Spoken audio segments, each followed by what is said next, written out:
Yeah, I always joked about it's like it's great for like our parents, you know. My son's in a band, but they won a Juno. Yeah, it's like they're not just some bums. Like the full extent of the benefits we'll never know because of 2020. But Hey, what's up, Vox and Hops heads? I'm Matt, the vocalist of Cryptopsy and the host of the Vox and Hops Metal Podcast, brought to you by Sound Talent Media, where I sit down with fellow metal musicians to talk about their lives, music, and craft beer. I hope that you've been having a great week. I most certainly have been. I hope you enjoyed yesterday's episode, which was all about Thirsty Thursdays. I love Thirsty Thursdays. I am super stoked that I had the chance to create an episode specifically in honor of the Thirsty Thursday gang. It is something that I truly cherish, and I am very, very stoked to have all these wonderful humans in my life, and I was very, very, very happy to get the chance to create an episode just for them. So if you missed that, go back and check out that episode, please. Now, before we jump into today's episode, I would just like to encourage you to follow the Vox and Hops Metal Podcast on the podcast platform of your choice. But more than that, you should also take the time to rate it and write a review, because when you do that, more metalheads just like yourself will be able to discover the Vox and Hops Metal Podcast. You should also sign up to the Vox and Hops Metal Podcast's mailing list. You can do that on my website, voxandhops.com. That is VOXandHOPS.com. And when you do that, you shall receive one email a week containing all of the details of everything that has happened throughout the past week in the world of the Vox and Hops Metal Podcast, including all of the details for any episodes which I may have dropped throughout that past week, if I have been a guest on someone else's podcast, as well as the links to any upcoming live Thirsty Thursday virtual hangs. Coming up next week, we have Brittany Slays of Unleash the Archers. I'm super stoked to reconnect with Brittany, and trust me, this is a Thirsty Thursday hang you do not want to miss. There is also the links to the Brutal Awakenings playlist, which are available on both Apple Music and Spotify, which is curated by Jerry Monk, the metal architect himself. Do yourself a favor, sign up to the Vox and Hops Metal Podcast's mailing list. This is a party that you do not want to miss. Now, on today's episode, I am very stoked to be back with Dan Cleary of Striker. Get ready, everyone. This is Vox and Hops episode number 246.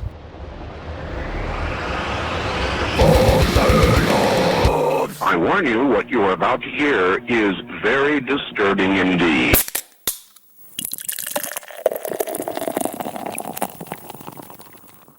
Hey, what's up, everyone? Today, I am back with Dan Cleary of Striker. I am super, super stoked to be back with you, and I say this because I don't normally have very many return guests, and super stoked to have you back on the podcast.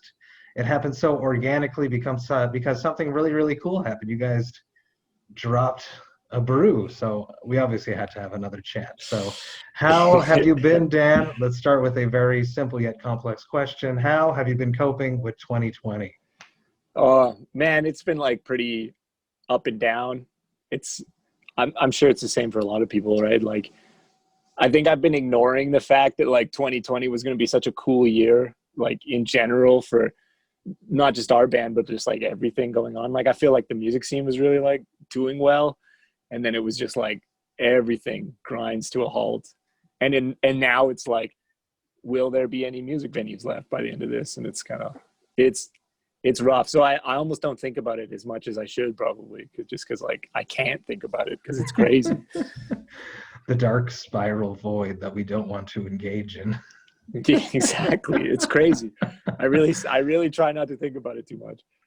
It is something that I do think about, and I was actually speaking about it today with Chris Donaldson, the guitarist of Cryptopsy.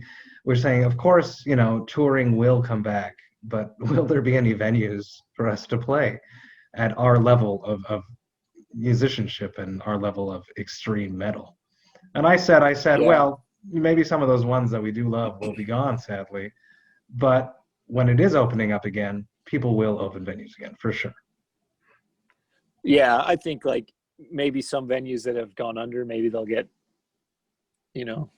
resurrected by some angel investor of some kind, hopefully.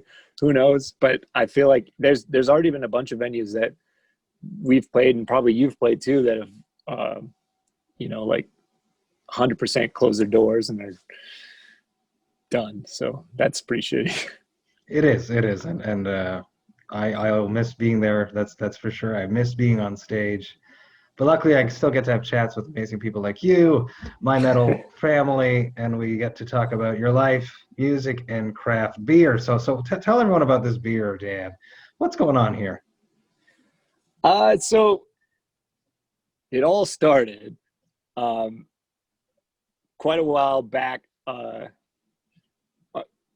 We got approached by Yellowhead Brewery here in Edmonton, and they wanted to do an artist program where they would essentially give us free beer and then promote us, and we would promote their beer and stuff like that too. And it was just like a local thing in the city. And that was awesome, and we took full advantage of it. I think they had like a sign out sheet at the brewery, and it was mostly just like Striker. Yes. Various members coming in to get their growlers filled and stuff. And then the main guy there, Ian, he ended up starting his own brewery, which is Sea Change Brewery. And then so that other artist program kind of fizzled out, and then he was interested in sort of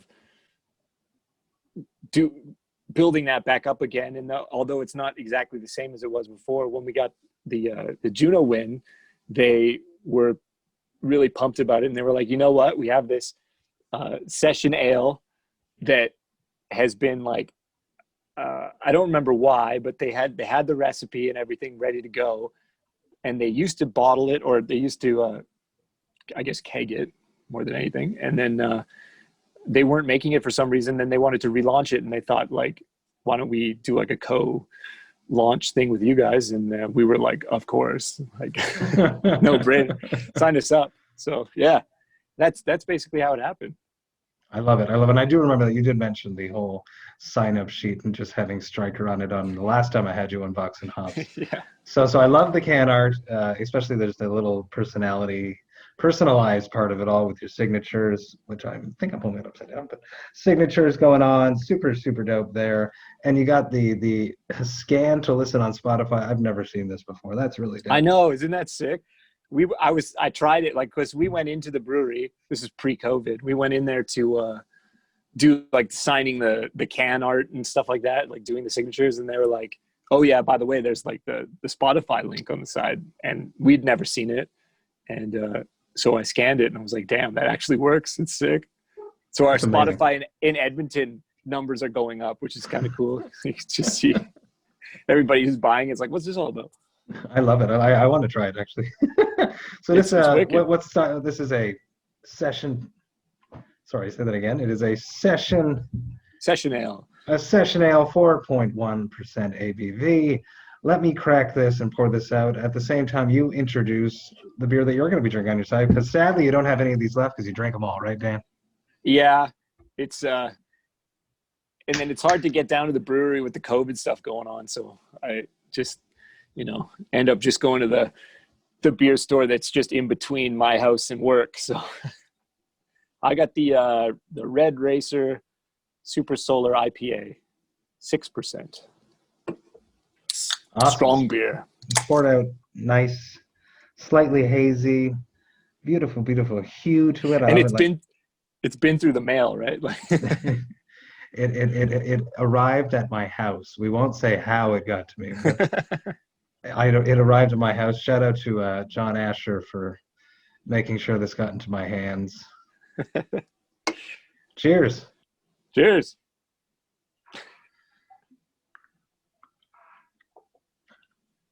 Oh yeah, this is super clean, super drinkable, perfect party beer, which fits very well with Striker.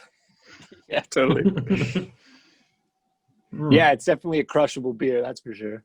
When I do have return guests, I like to ask a question. Has your craft beer palate, your craft beer experience evolved since the last time we spoke?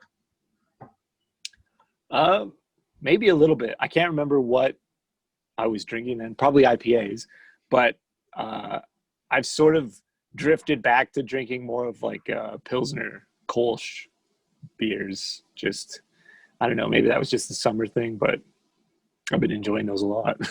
Very cool. And it's totally on par with what's happening in the craft beer industry right now. People start out with the sweet, sugar-filled, IPAs, and then as they get older and their palate evolves, they end up going backwards to the more simple, crispy boys. So it's totally on par with what's happening, and I find myself doing the same. That's so funny because like I bought like a case of Moosehead the other day, and it was like, ooh, this is great. It's not exactly the most corkiest beer, but it was good. I think they're one of Canada's largest independent breweries, unless they've been bought out, which correlates very well with you guys because you guys are an independent band, right?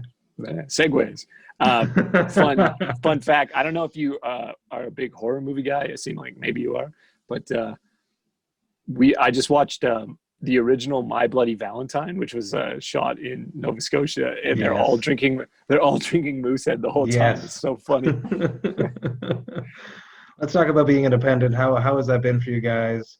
Cryptopsy was independent from 2012 up until just recently, so I know the struggles of being an independent band, but I feel like you guys have handled it better than Cryptopsy has. Yeah, I don't know.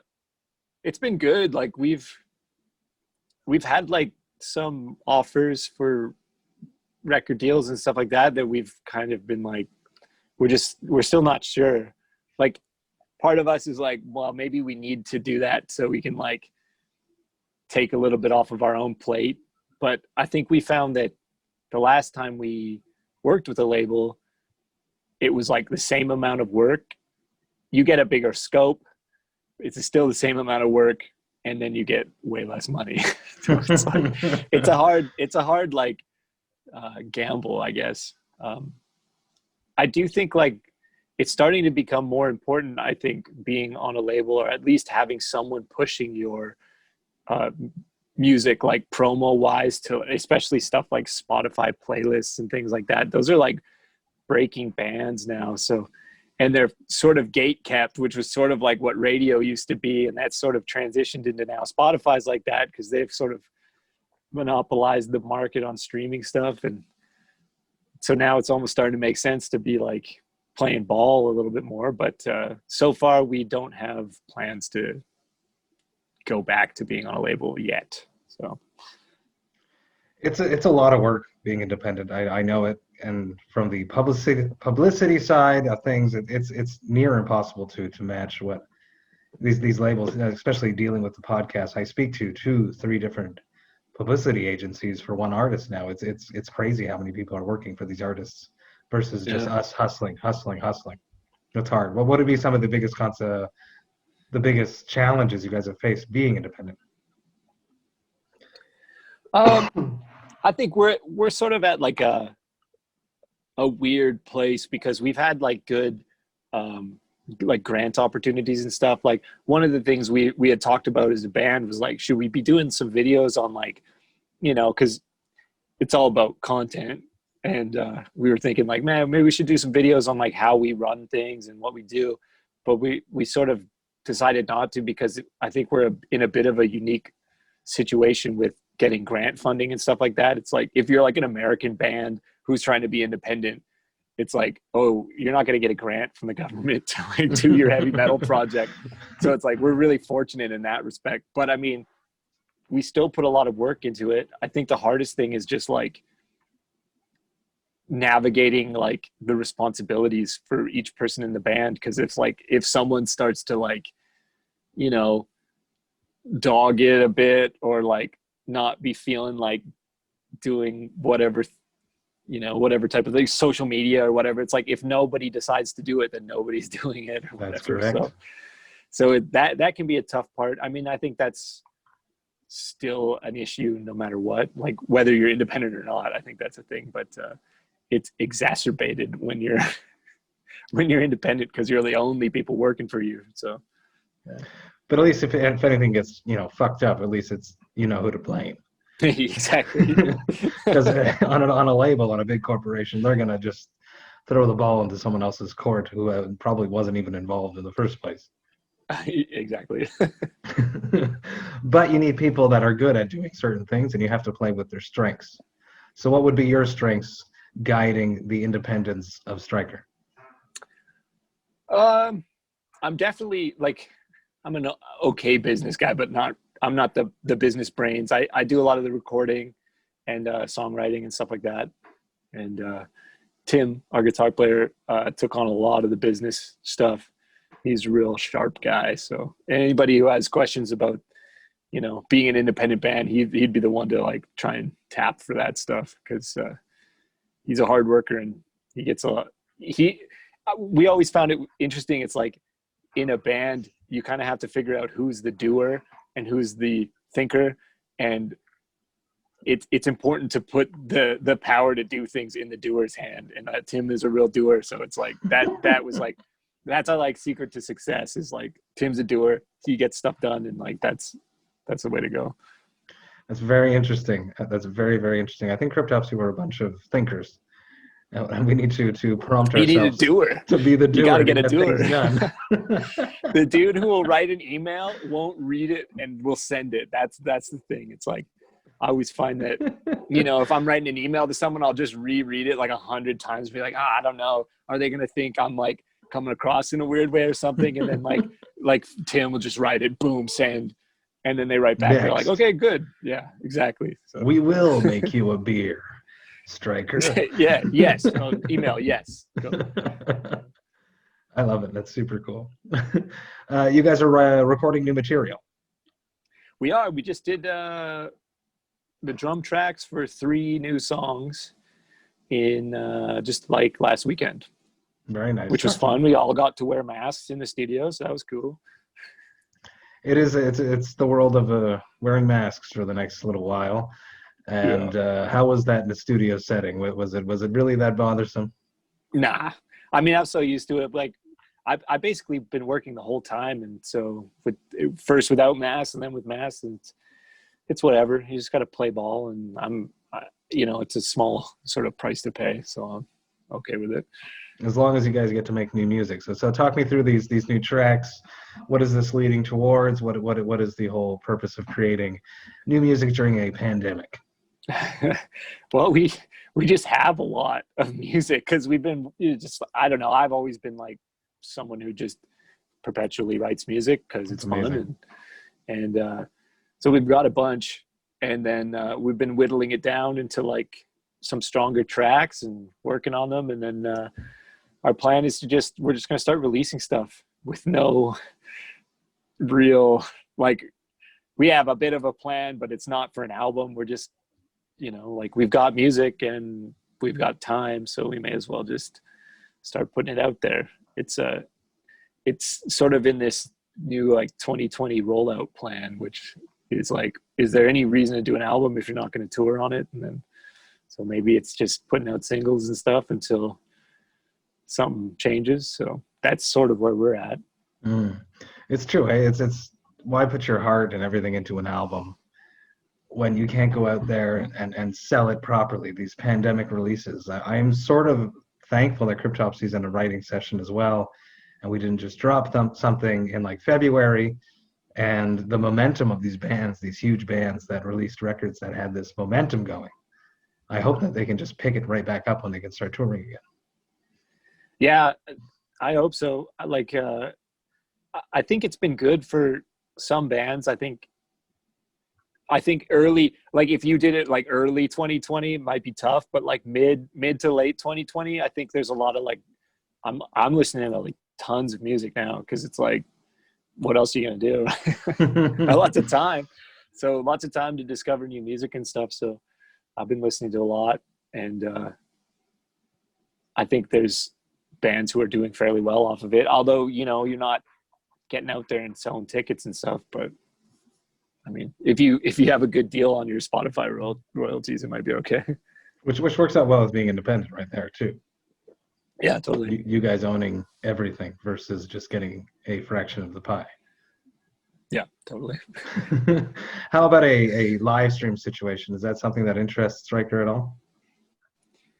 Well, it was weird because like before the pandemic, we had recorded an entire live in the studio thing. You're just ahead of your time. Yeah. And then so when the pandemic hit, we just like released a video every week or whatever. And then, so there's a whole thing on our YouTube channel of us doing our more recent material, and it's all like film, pro shot, and like mixed in the studio and everything like so it sounds pretty sick. And it was funny because now we're like thinking like we don't really want to do a live stream because it's not going to be as good as that one was, because we got like a pro mix on it and everything. Because I've seen some live stream stuff, and it's just like it's really fun to watch, but it's like sometimes the audio is a bit of a challenge, because like live to the board audio is like I don't want to show anybody live to the board audio. It's crazy. You know, it's like you gotta tweak it a little bit, like put some reverb on it or something. It's like, if like the last thing in the world I want is someone to hear like dry lead vocals over like 10 dB over all the other instruments in a mix, and just be like, oh. But I do like that bands are doing this sort of like, it's like a pay-per-view event kind of thing, like that. The band Architects did that recently, where they did like I didn't watch it, but it was like live in some like awesome place, awesome venue, and you know, you could pay like whatever, $10, $15, and it's probably really cool. And I mean, if you really wanted to support the band, then that's a good way to do it. Yeah, and it's you know, you're getting a global market right there, going on tour for one night. The one that I've been talking a lot on the podcast about, the one that I think is the pinnacle of live stream so far in a pay-per-view type setting, would be Behemoths. It was so good. It was in this old church, full production, just amazing. It was really the one to beat, in my opinion. Oh shit! I didn't actually see that. I'll have to check it out. Killer. It was in. Or can you? I don't know if you can watch it anymore. But I'm sure that as this continues, they're going to release something, because this is not over for quite a while still. So let's flash forward to you being on stage once this is over. That first show, it's going to be packed because people are going to be so hungry to see live music. It's not even going to matter what concerts. Freshly vaccinated. Yeah. The freshly vaccinated packed house. Yeah. No restrictions, back to normal. What is your mindset right there? Oh, that would be crazy. I didn't even remember how to do it now. It's been so long. You know what's crazy is we can say that we were on a cruise in 2020 because we did that 70,000 tons, which is like such a hilarious thing. And like our guitar player was like really sick after that too. And we're like, he probably maybe had it. Yeah. Maybe that was COVID. I don't know. Yeah. But I don't think it was the same kind of sickness, but like, you know, cruise ships. I did see a bunch of posts about the 70,000 tons flu. Yeah. I did see. Yeah. Some itis going around. But that moment, you know, on stage, looking out at the crowd, what would be that first thought that goes through your mind? Besides, can I still do this? Yeah. I hope I hit these notes. I don't know. I'd just be probably pretty thankful because, like I said, I've just been really not thinking about it too much, because as soon as you start thinking about it, it's like, man, we had such an awesome 2020 lined up, and then you're just like, nothing. I mean, I'm thankful that like I've been able to work the whole time, so like a regular job, and you know, pay the bills and save some cash for touring and stuff. So it's not too bad, but I think a lot of other people have been affected really negatively. So especially if you were like if you had just made it over that hump of like, I'm starting to make a living off of this, and like it's my supplement. You tell your boss to fuck himself finally. Yeah, the dream. And then you're like, this happens, and you're like, you have to send the apology email back to your boss and say, hey man, is it okay if I just come back for maybe a year or something? When I said, you know, you mentioned you wish that you could hit the notes. You hope that you could hit the notes. So how are you staying vocally in shape throughout your time off from the stage? I'm not. Is that scary? Yeah, Is that... it's not too bad because like we had a good stint where we were recording a lot of demos and stuff like that. So I was doing a lot more singing, but like, I don't know, that like the day-to-day grind of like 9 to 5 is sort of like takes it out of you a little bit. Last thing you want to do when you get home is like, spend 30 minutes like singing or whatever. And you're just like, eh. And then jamming, like that used to be our big thing. It was like we'd jam like 2 or 3 times a week sometimes. And like that was a pretty good practice schedule for everybody. But now that we, because of the restrictions, we're like mostly not jamming. I guess we haven't jammed at all since they did like the lockdown, because we're just like, trying to play by the rules and stuff, I guess. But you're a good Canadian, boys. I love it.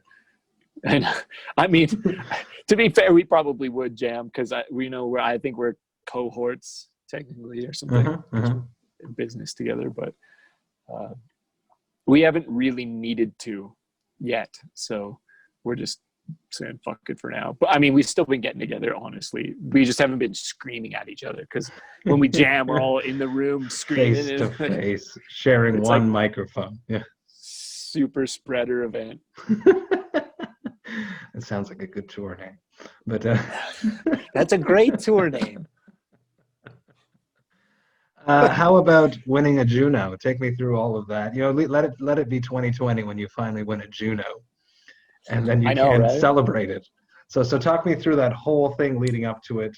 I was just stoked to see a bunch of Vox and Hops alumni on that list. We had the Agonists there as well. You guys, I was like, yes, my boys, my friends are gonna win a Juno. I know it.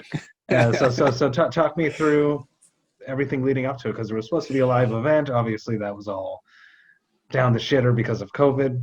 Talk me through how it all went down. Yeah, so we were supposed to play that weekend at the Juno weekend thing.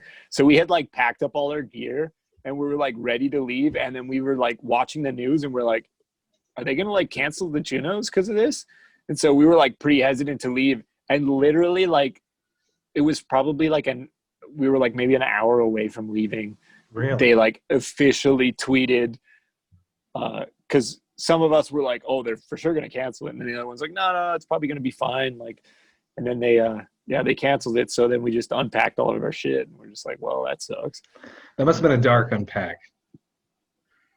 Yeah. I mean, it was going to be a fun trip for sure. And I mean, even without knowing that we were going to win, the last time we went to the Junos was a hilarious time. So it was like, let's all do it again.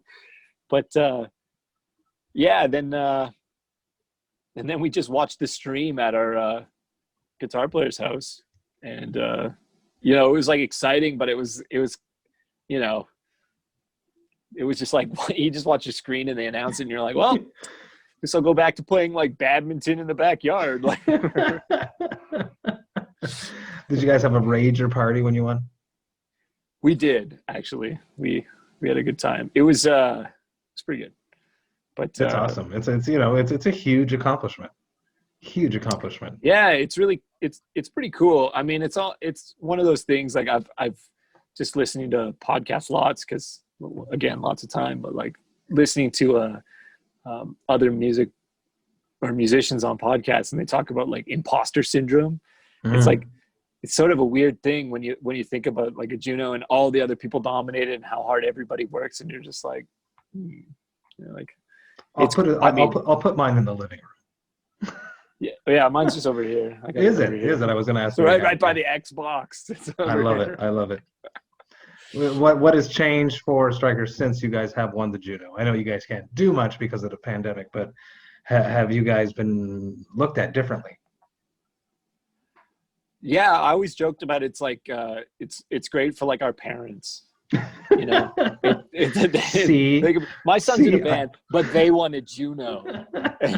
Yeah, it's like they're not just some bums, like So, and then I mean, there's stuff like the Sea Change, the beer opportunity, and then I think it's been good to just like, I mean, it's a cool thing to be able to, have on the resume of accomplishments, which is, I mean, it's great. So. It's awesome. The full extent of the benefits we'll never know because of 2020. But who knows? You never know. Was there ever a moment, like even when you started out, just started singing, that you'd even imagine? Do you remember the first time you watched the Junos, that you'd ever be there? Obviously, like us, we always idolize America, right? So yeah. we probably watched the Grammys more than we watched the Junos. But did you ever imagine yourself there? Yeah, I guess like more, not maybe when we were like early on. Like early on, the goal was always just like, we want to play the biggest show we can play. Like that's always been the goal, is like pack a huge venue. Like that's always been the goal. So opening for Metallica, you got that one done early on. I know. We peaked too early. We've been chasing that ever since. But yeah, like we had some big festivals lined up for this year, which was a bummer. So that would have been a cool, like a couple good like notches on the belt. What's the one that hurts the most?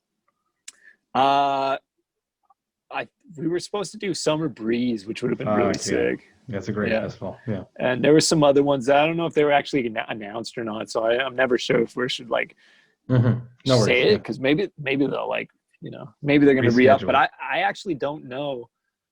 Because I heard some like doom and gloom about like insurance companies not wanting to insure big festivals, because they'll put the pandemic clause and they'll be like, there's a pandemic, we're not going to pay you any money because of greasy insurance company. Unbelievable. And so and that's why most of the festivals waited until the countries themselves made it illegal for them to do it before pulling the plug. Yeah. Well, I mean, just the amount of money and time and everything that goes into those big, like international acclaimed festivals. It's like, I can only imagine what a nightmare that was to just like see that coming and be like, fuck, like this is going to smash us. It's just taking years off their life right there. Absolutely. Yeah, it's crazy. Let's wrap this up with something more fun. It probably never happens to you, but every once in a while it happens to somebody. What is your hangover cure? Oh, I should be getting paid for this. My girlfriend got this, it's called Blowfish. And it's this like, it's like a tablet, like an Alka-Seltzer or whatever. And you put it in a drink. And what it is it's like aspirin and caffeine and like lemon flavor. And it like fizzes up in a glass.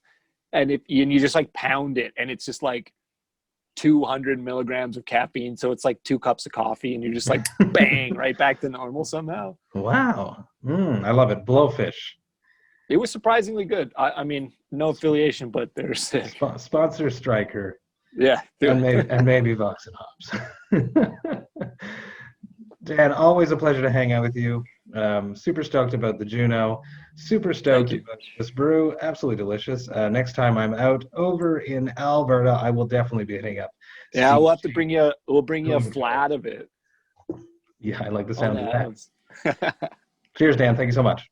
Cheers, man.